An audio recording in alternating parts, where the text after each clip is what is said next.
Hello વિદ્યાર્થી મિત્રો, good afternoon.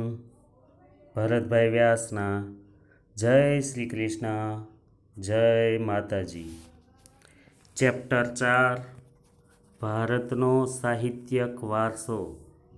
એમાં આપણે પ્રાચીન ભારતીય સાહિત્ય વિશે ભણતા હતા, જેમાં વેદ, ઉપનિષદ, વેદાંગ, રામાયણ, મહાભારત, પુરાણ, વહીવટી વિજ્ઞાનની કૃતિ, સ્મૃતિ ગ્રંથો, આ ટોપિક જોયા.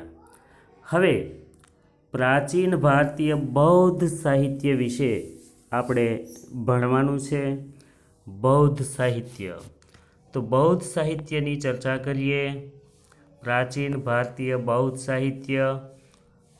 બૌદ્ધ સાહિત્ય એ પાલી ભાષામાં લખાયેલું છે. એક સમયે ભારતમાં બૌદ્ધ ધર્મની જે બોલબાલા હતી, અને એ જ્યારે બૌદ્ધ સાહિત્યની રચના થઈ, એ લોકબોલી છે પાલી બોલી.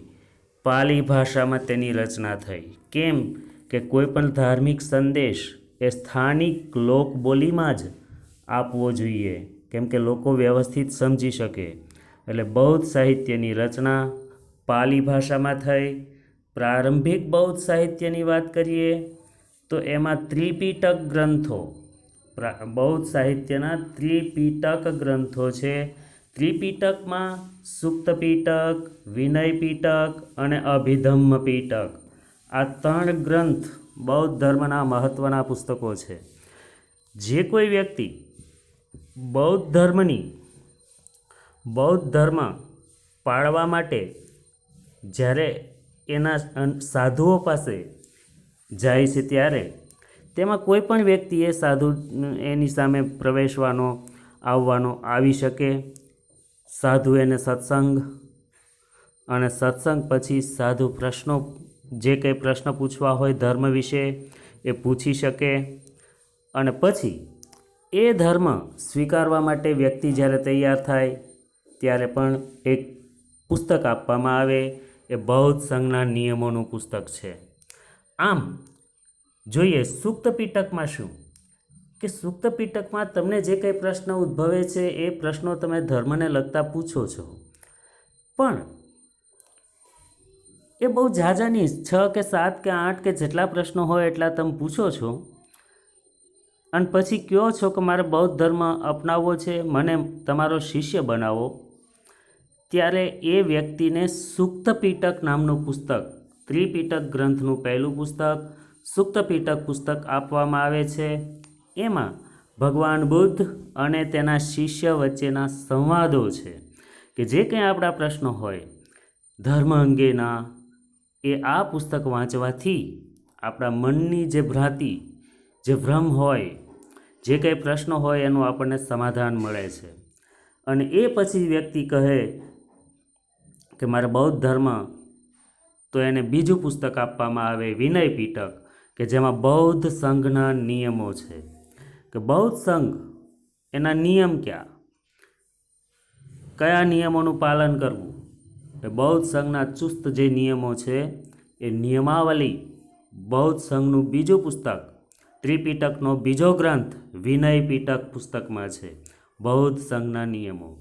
અને છેલ્લે ત્રીજું પુસ્તક અભિધમ્મ પીટક, કે જેમાં આચરણ અને પાલન વિશે બતાવેલું છે, કે બૌદ્ધ ધર્મ પાળનાર વ્યક્તિએ કેવું આચરણ કરવું, કે શેનું પાલન કરવું.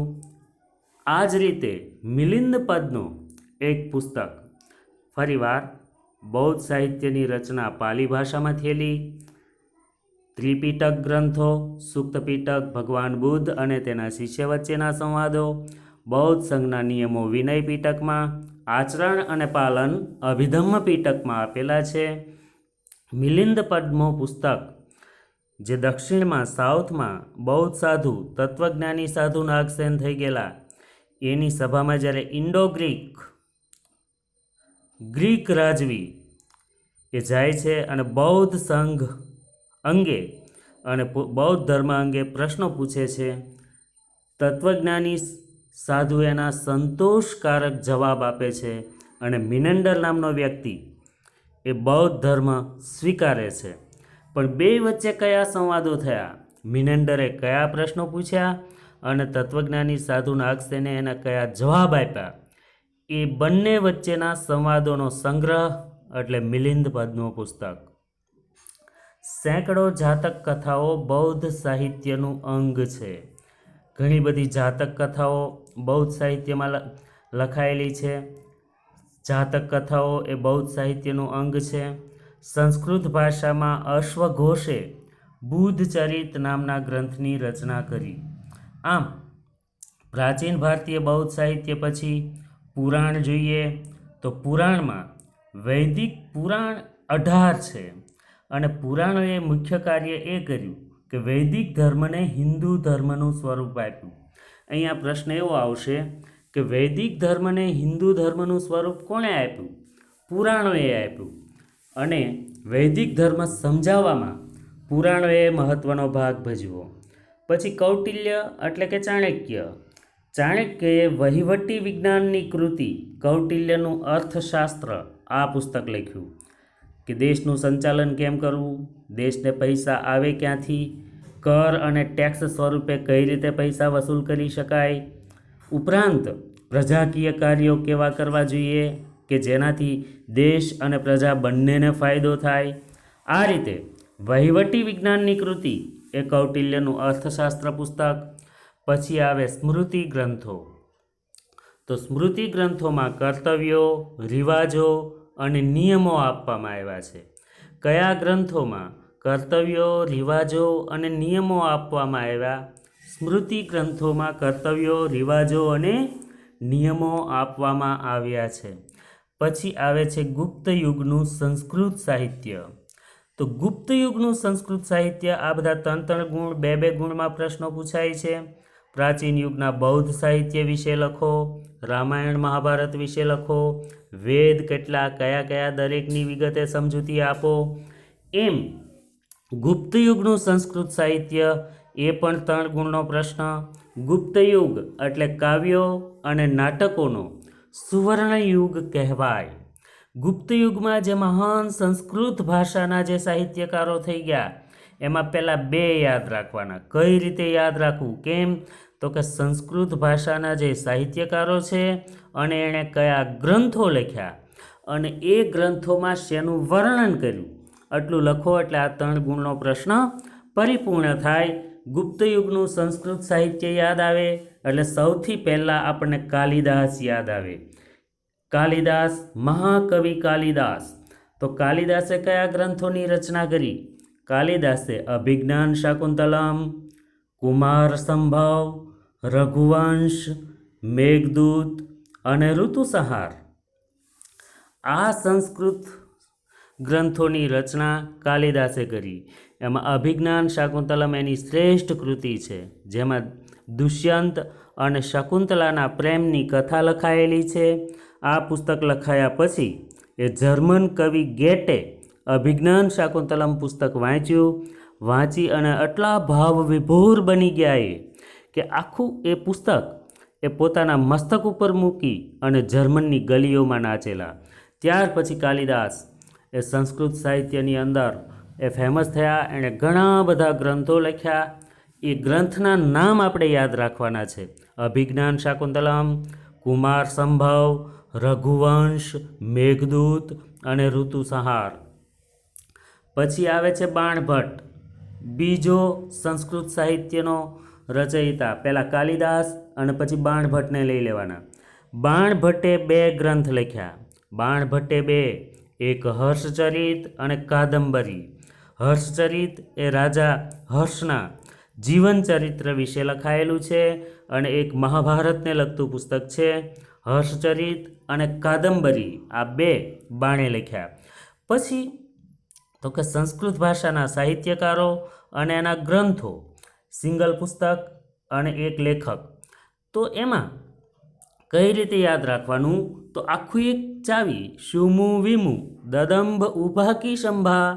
શુમુ વિમુ દદંભ ઉભાકી શંભા. આ રીતે યાદ રાખવાનું: શુમુ વિમુ દદંભ ઉભાકી શંભા. પછી બે બેના જોડકા શુમુ.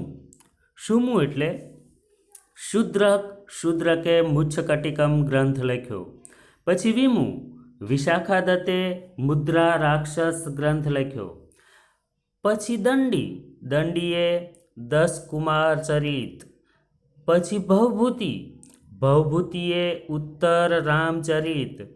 ભારવી, ભારવીએ કિરાતાર્જુનીય અને શંકરાચાર્યે ભાષ્યની રચના કરી. આમ કાલિદાસ, પછી બાણભટ્ટ, પછી શુમુ વિમુ દદંભ ઉભાકી શંભા, આ જે ગ્રંથો લખાયા એ ગ્રંથોના મુખ્ય વિષયો કયા હતા? કયા વિષય ઉપર ગુપ્ત યુગના સંસ્કૃત સાહિત્યની રચના થયેલી? તો રાજકીય ઘટનાઓ, પ્રણય પ્રસંગો, રૂપકો, હાસ્ય પ્રસંગો અને તત્વજ્ઞાન. પછી 2 ગુણ અથવા 3 ગુણનો પ્રશ્ન, પ્રાચીન ભારતીય ગુજરાતી ગદ્ય પદ્ય સાહિત્ય.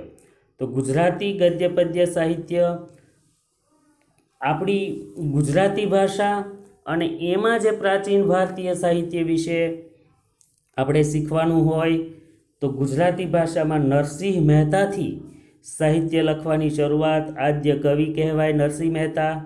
નરસિંહ મહેતાથી દયારામ સુધીનો સમય એ પ્રાચીન સમય, ત્યારથી મધ્યયુગનો સમય શરૂ થાય. નરસિંહ મહેતા અને દયારામ. તો નરસિંહ મહેતા અને મીરાબાઈ એણે પદની રચના કરી. પ્રાચીન ગુજરાતી સાહિત્યના નરસિંહ મહેતા, મીરાબાઈએ પદ, દયારામની ગરબી, અખાના છપ્પા, પ્રેમાનંદના આખ્યાન, ધીરાની કાફી, ભોજાના ચાબખા અને પ્રીતમના પદ. આ બધું ઓબ્જેક્ટિવ માટે યાદ રાખવાનું. પદની રચના નરસિંહ મહેતા અને મીરાબાઈ, ગરબીની રચના કોણે કરી? દયારામે, અખાના છપ્પા, ભોજાના ચાબખા, આખ્યાનની રચના પ્રેમાનંદ, ધીરાની કાફી, પ્રીતમના પદ. પછી અર્વાચીન સાહિત્યકારો આવે ગુજરાતી ભાષાના. અર્વાચીન સાહિત્યકારો, તો અર્વાચીન સાહિત્યકારમાં નર્મદ, નવલરામ, કિશોર મશરૂવાલા, મહિપતરામ, રૂપરામ, ગોવર્ધન ત્રિપાઠી, આ બધા અર્વાચીન સાહિત્યકારો છે કે જેણે ગુજરાતી સાહિત્યને સમૃદ્ધ બનાવ્યું. આમાં 2 જ ટોપિક, પ્રાચીન સાહિત્યકારો કયા અને એને કયા પદની રચના, શેની રચના કરી?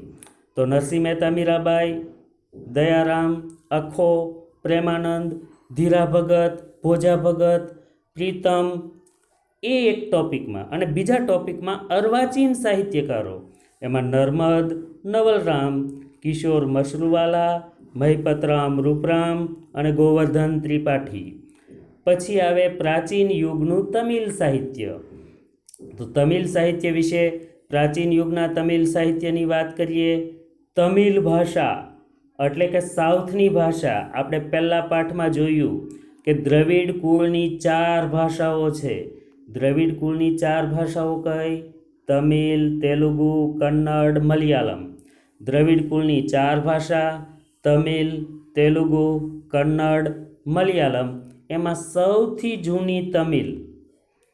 4 ભાષા જે દ્રવિડ કુળની છે તેમાં સૌથી જૂની તમિલ, ઈસવીસન પ્રારંભ જેટલી. તમિલ ભાષામાં સંગમ સાહિત્યની રચના થઈ. તમિલ પ્રાચીન યુગનું તમિલ સાહિત્ય હોય એટલે સંગમ સાહિત્ય. સંગમ એટલે પુસ્તક એક અને એ પુસ્તકની અંદર જુદા જુદા કવિઓની કૃતિઓ અપાયેલી હોય એને સંગમ સાહિત્ય કહેવાય. સંગમ સાહિત્યના પ્રાચીન યુગના સંગમ સાહિત્યના 3 ગ્રંથ છે. એમાં એતુથોકઈ, તોલકાપ્પિયમ, પથ્થુપાતુ. બરાબર શબ્દ કંઠસ્થ કરવાના. એતુથોકઈ, તો એતુથોકઈ એ 8 કાવ્યોનું સંકલન છે. તોલકાપ્પિયમ એ વ્યાકરણનો ગ્રંથ છે અને પથ્થુપાતુ 10 ગીતોનો સંગ્રહ છે. એતુથોકઈમાં જુદા જુદા 8 કાવ્યો છે. તમિલ પ્રાચીન યુગના તમિલ સાહિત્યનો વ્યાકરણનો ગ્રંથ તોલકાપ્પિયમ અને પથ્થુપાતુ એ જુદા જુદા 10 ગીતોનો સંગ્રહ છે. આ તમિલ પ્રાચીન યુગના તમિલ સાહિત્યના વિષયો હતા રાજનીતિ, યુદ્ધ અને પ્રેમ પ્રસંગ. પછી તો તમિલ સાહિત્ય વિશે ભણીએ ત્યારે કવિ તિરુવલ્લુવરે કુરલની રચના કરી. અને પ્રારંભિક તમિલ સાહિત્યના બે ગ્રંથ શિલપતિકારમ અને મણિમેખલાય. આ દક્ષિણની અંદર શિલપતિકારમ અને મણિમેખલાય એ બહુ પ્રખ્યાત ગ્રંથો છે. એ દક્ષિણના રામાયણ અને મહાભારત જેવી ઉપમા આ બે ગ્રંથને શિલપતિકારમ અને મણિમેખલાયને આપવામાં આવી છે. એ પ્રારંભિક તમિલ સાહિત્યના બે ગ્રંથો છે. પછી મધ્યકાલીન સાહિત્યની ચર્ચા કરીએ. આગળનો ટોપિક પ્રાચીન યુગ પૂરો થઈ ગયો, હવે મધ્યયુગ ચાલુ થાય છે. અને મધ્યકાલીન સાહિત્યની ચર્ચા મધ્યયુગની શરૂઆતમાં, મધ્યયુગ શરૂ થાય છે અને મધ્યયુગની શરૂઆતમાં જ કાશ્મીરમાં બે પુસ્તકો લખાયા. મધ્યયુગની શરૂઆત, કાશ્મીરમાં બે ગ્રંથ, એમાં સોમદેવે કથાસરિત સાગર અને કલ્હણે રાજતરંગિણી. સોમદેવે હિતોપદેશ એટલે કથાસરિત સાગર અને કલ્હણે રાજતરંગિણી. કાશ્મીરના ઇતિહાસને આલેખતો સૌ પ્રથમ જો ઐતિહાસિક ગ્રંથ હોય તો એ રાજતરંગિણી છે, જે કલ્હણે લખ્યો. ફરીવાર મધ્યયુગની શરૂઆતમાં કાશ્મીરમાં કયા બે ગ્રંથની રચના થઈ? એક સોમદેવ અને બીજો કલ્હણ. સોમદેવે કથાસરિત સાગર લખ્યું, કલ્હણે રાજતરંગિણી લખ્યું. અહીંયા પ્રશ્ન એવો આવે, કથાસરિત સાગર ગ્રંથની રચના કોણે કરી? સોમદેવે. કાશ્મીરના ઇતિહાસને આલેખતો સૌ પ્રથમ ઐતિહાસિક ગ્રંથ કયો? રાજતરંગિણી. કોણે લખ્યો? કલ્હણે. મધ્યયુગની શરૂઆતમાં બીજી મહત્વની રચના થઈ, કોણે કરી? કયા કાવ્ય ગ્રંથની રચના બીજી મહત્વની રચના? તો જયદેવ. જયદેવે ગીત ગોવિંદ એક કાવ્ય ગ્રંથ છે, જુદા જુદા કાવ્યો છે જયદેવે લખ્યા. સમય વીતતો ગયો, હિન્દી ભાષા આવી અને હિન્દી ભાષાનું પહેલું પુસ્તક, પ્રાચીન હિન્દી સાહિત્ય, હિન્દી ભાષાનું પહેલું પ્રારંભિક ગ્રંથ જોઈએ તો હિન્દી ભાષાનું પહેલું પુસ્તક ચંદબરદાઈએ પૃથ્વીરાજ રાસો ગ્રંથની રચના કરી, જેમાં પૃથ્વીરાજની વીરતાનું વર્ણન છે. જે કોઈ પુસ્તક પાછળ રાસો શબ્દ આવે એ વ્યક્તિની વીરતાનું વર્ણન હોય છે. પૃથ્વીરાજ રાસો એ પૃથ્વીરાજની વીરતાનું વર્ણન. અને ચંદબરદાઈ નામના વ્યક્તિએ હિન્દી સાહિત્યનું પહેલું પુસ્તક. આ જ રીતે સંસ્કૃતમાં શંકરાચાર્યએ ભાષ્યની રચના કરી. પછીનો ટોપિક આવે છે આપણી પાસે મધ્યકાલીન કન્નડ સાહિત્ય. મધ્યકાલીન કન્નડ સાહિત્ય વિશે ભણીએ. મધ્યયુગનું કન્નડ, જેમ પ્રાચીન યુગનું તમિલ સાહિત્ય જોયું એમ મધ્યયુગનું કન્નડ અને તમિલ સાહિત્ય. તો એમાં પહેલાં કવિ નૃપતુંગને લઈ લેવાના. 5 જ પોઈન્ટ છે, એકદમ સહેલા છે, 3 જ પોઈન્ટ. કવિ નૃપતુંગ. તો નૃપતુંગે કન્નડ ભાષામાં કવિરાજ માર્ગ લખ્યું. કવિરાજ માર્ગ. પ્રારંભિક કન્નડ સાહિત્ય, ભારતમાં કન્નડ સાહિત્ય, કન્નડ ભાષામાં સાહિત્ય લખવામાં 3 વ્યક્તિઓ, જે ત્રિમૂર્તિ કહેવાય. પ્રારંભિક કન્નડ સાહિત્યની ત્રિમૂર્તિ, એ સમયે જૈન ધર્મ અને કન્નડ સાહિત્ય ઉપર જૈન ધર્મની અસર પડેલી. પ્રારંભિક કન્નડ સાહિત્યની ત્રિમૂર્તિ કવિ પંપા, કવિ પોન્ના, કવિ રન્ના. આ 3 વ્યક્તિ, કવિ પંપા, કવિ પોન્ના, કવિ રન્ના એ પ્રારંભિક કન્નડ સાહિત્યની ત્રિમૂર્તિ છે. એમાં પંપાએ કયા ગ્રંથ લખ્યા? તો કવિ પંપાએ આદિપુરાણ લખ્યું. આદિપુરાણ એટલે જૈન તીર્થકરોના જીવન, જે જૈન સાધુઓ છે એ જૈન સાધુઓના જીવન વિશે આદિપુરાણ પુસ્તક લખાયું, એ કવિ પંપાએ લખ્યું. કવિ પોન્નાએ શાંતિપુરાણ લખ્યું. 16મા જૈન તીર્થકર, જૈન ધર્મના જે 16મા સંત, જૈન તીર્થકર, એ લોકો તીર્થકર કહે સંતને. 16મા જૈન સાધુ વિશે શાંતિપુરાણ લખાયું. કવિ રન્નાએ અજીત પુરાણ અને ગદા યુદ્ધ લખ્યું. પહેલો પોઈન્ટ તો કવિ નૃપતુંગ, એણે કવિરાજ માર્ગ, પ્રારંભિક કન્નડ સાહિત્યની ત્રિમૂર્તિ, પંપા પોન્ના રન્ના, અને પછીના પોઈન્ટમાં કવિ કંબલે તમિલ ભાષામાં રામાયણની રચના કરી. તમિલમાં રામાયણ લખાયું અને તમિલ ભાષામાં રામાયણ લખનાર વ્યક્તિ એ કવિ કંબલ હતા. કવિ કંબલે તમિલ ભાષામાં રામાયણ લખ્યું. આ પછી હિન્દી ભાષાના 2 સ્વરૂપ પ્રકાશમાં આવ્યા. 2 સ્વરૂપ હિન્દી ભાષાના કયા? વ્રજ અને ખડી બોલી. રાજસ્થાની ભાષામાં વીર કથાઓ લખાય. હિન્દી ભાષાના 2 સ્વરૂપ. રાજસ્થાની ભાષા આવી મધ્યયુગની અંદર.